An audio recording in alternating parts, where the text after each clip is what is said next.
Across various parts of Ukraine, there are efforts at trying to ensure that people are well protected. And that means that even universities and educational institutes like the one that you see over here are being converted for the war effort. These women over here are actually making camouflage nets. And these are gigantic camouflage nets which are being made. A place where students were studying, including several students from India, in fact, is now being made into an area where camouflage nets are being made so that the war effort can continue. I've actually got two people here who are part of that process. Thanks very much for speaking to us. What is your name? Irena. And could you tell us what exactly you guys have been doing over here?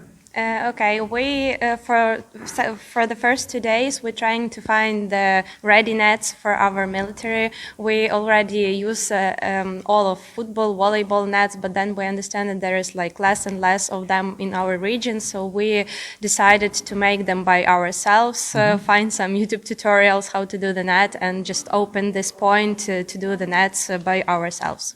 So you actually read tutorials before you started? I was trained by more experienced people here. Right. Absolutely. And after making one net, you easily guess the logic of this. So, how big are the nets?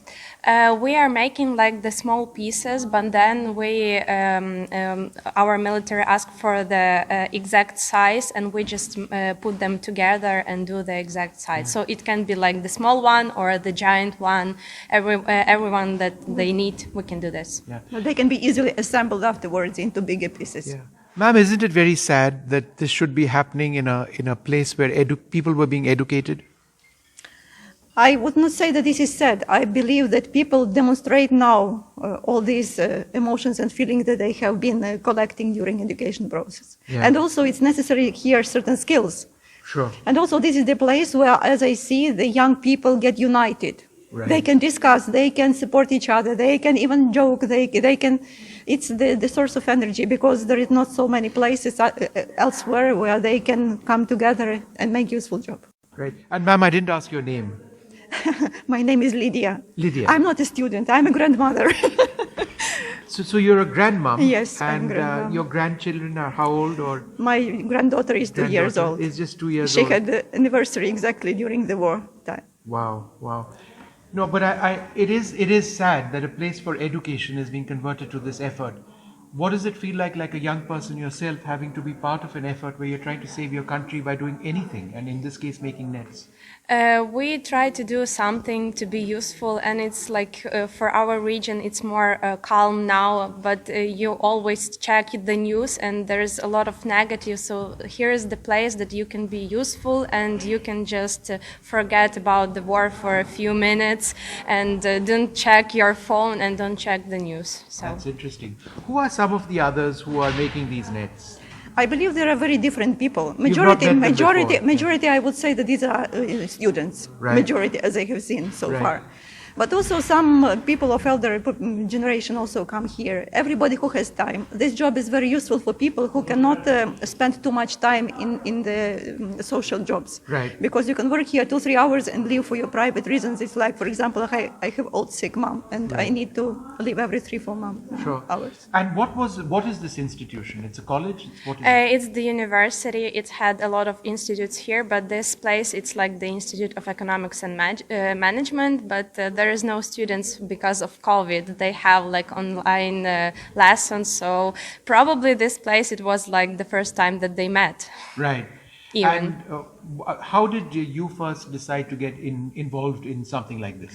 It was my idea to open this point here. So like I was studied here before, so I knew all the professors here at the university and this institute, and I just asked them if we can use this place for making the nets, and they say yes, and they are really helpful. They are staying with us. They help with everything here because it's easy to have the professor here who can like open all the places here with keys, so for us it's really great. Yeah.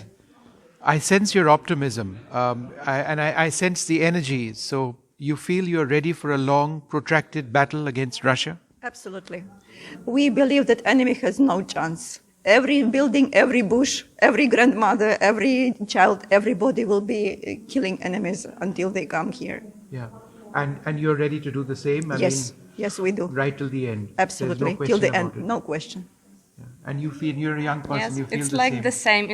It will be only victory for us and anything else.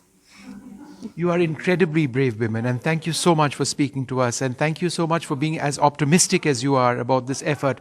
And it's remarkable that you are doing what you are doing. Well, there you have it, an idea, and just listen to the words of a grandmother and a young person as well, and the courage which they show over here. There's no question of Russia winning.